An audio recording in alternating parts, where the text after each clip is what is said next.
Hey everybody, welcome back to another video. My name is Jake and this is my channel Wishlist.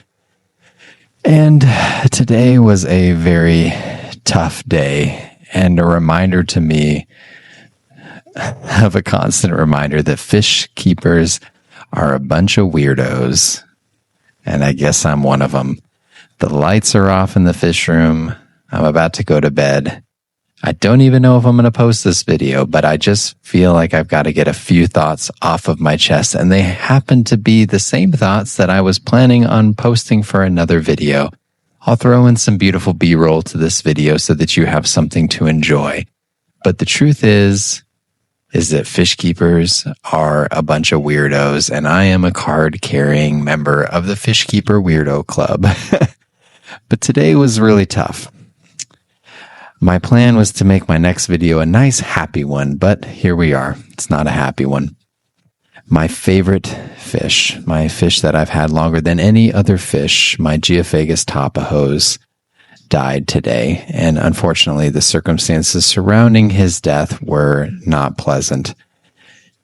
My 4-year-old has never expressed even the slightest interest in feeding my fish. She loves to enjoy them, and I love her to death, I have to say that. But unfortunately, I made the mistake. I had my Geo in a tank, a hospital tank. I was treating him for a disease, and I left some medicated food in front of the tank, and she decided to dump the whole thing in, and you know how this ends.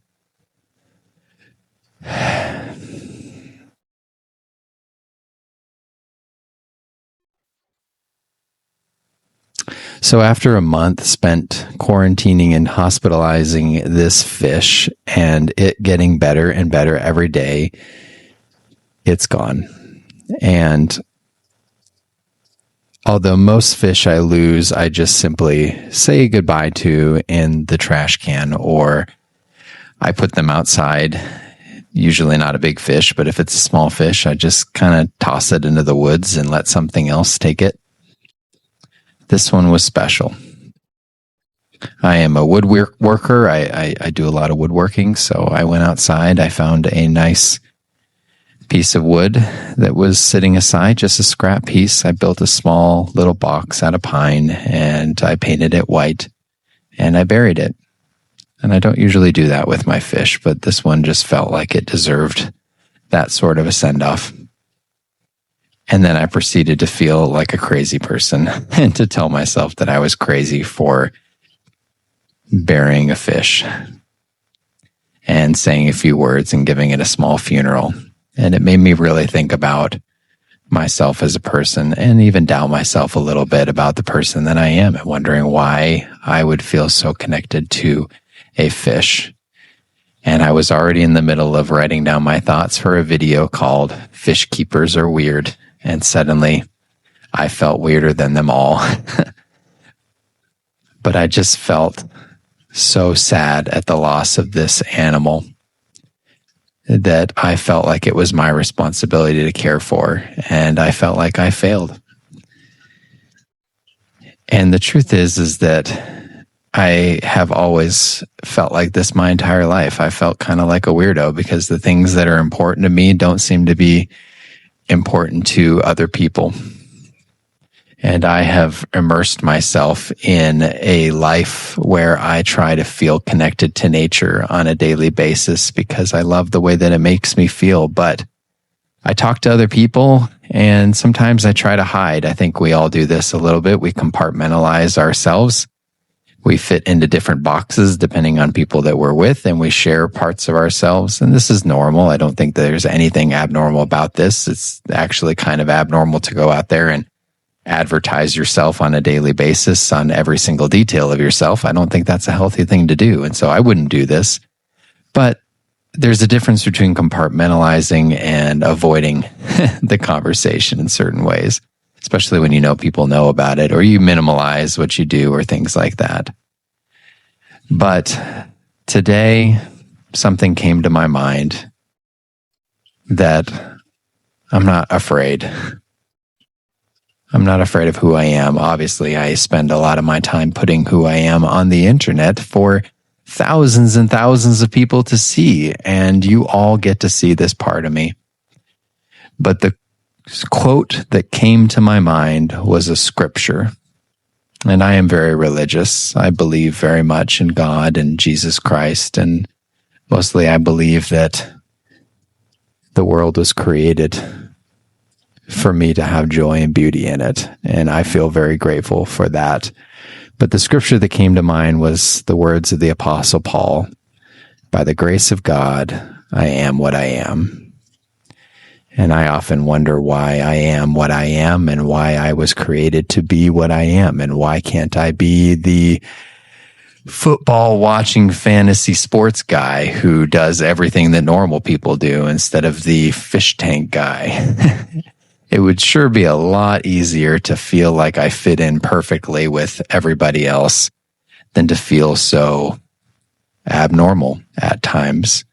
But sometimes I think about the person that I am and I feel grateful. I feel grateful that I am what I am. I feel grateful that I find beauty in the things that I find beauty in. And even when it comes to this channel, the entire point of starting it was because I just wanted to share the beauty of what I was seeing with other people. I never wanted to make a dime.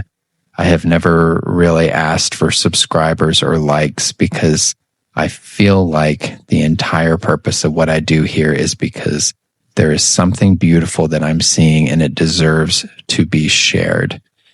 And every once in a while I get comments on these videos that just show that there are other people out there that see the beauty that I see and see the beauty in what I see on a daily basis. And I'm so grateful for that. And it's moments like that that I realize I'm grateful to be able to share this. And maybe that is why I am what I am. Because we are all who we are to bring something good into the world, the best that we can. And we are all unique and diverse, and that is what creates beauty in the world. And I'm grateful to be part of that diversity. I'm grateful to be what I am. A fish weirdo. Because if I wasn't a fish weirdo, then maybe other people wouldn't be able to be close to something beautiful in nature. Maybe they wouldn't be reminded of the purpose of these things.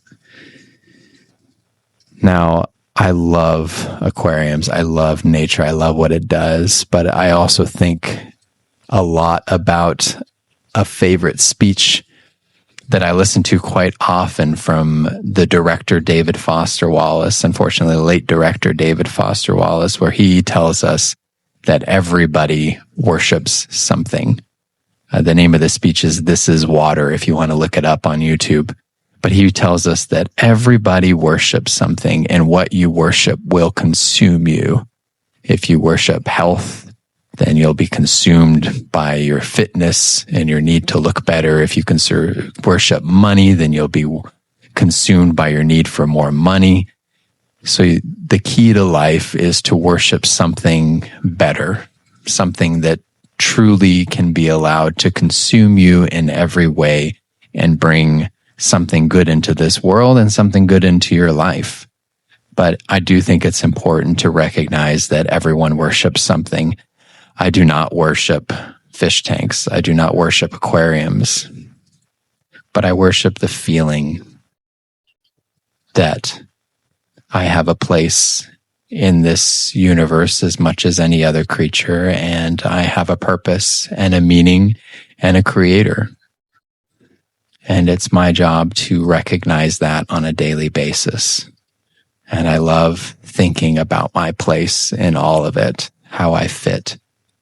And I'm so grateful for that. So if you are a fish-keeping weirdo and you feel like a weirdo on a daily basis, I am here to tell you that you are not alone. If you have ever created a small fish coffin and buried it in your yard under a tree that you love, then you are not weird and you are not alone. Or at least you are weird and it may have a purpose. So while I invite you to consider what you worship and how it consumes you, and to be healthy in the things that you do worship, and make sure that you don't let anything become the center of your worship, that doesn't deserve to be there, that will consume you and take away all that you are. Allow everything that you bring into your life to be part of your great meaning and your great purpose and your identification of who you are and whose you are. So I wish I didn't lose that fish, and I wish I had not have made that mistake, and I wish I had not have gotten complacent and lazy in assuming that nothing would happen to it. But I am grateful to have cared for it.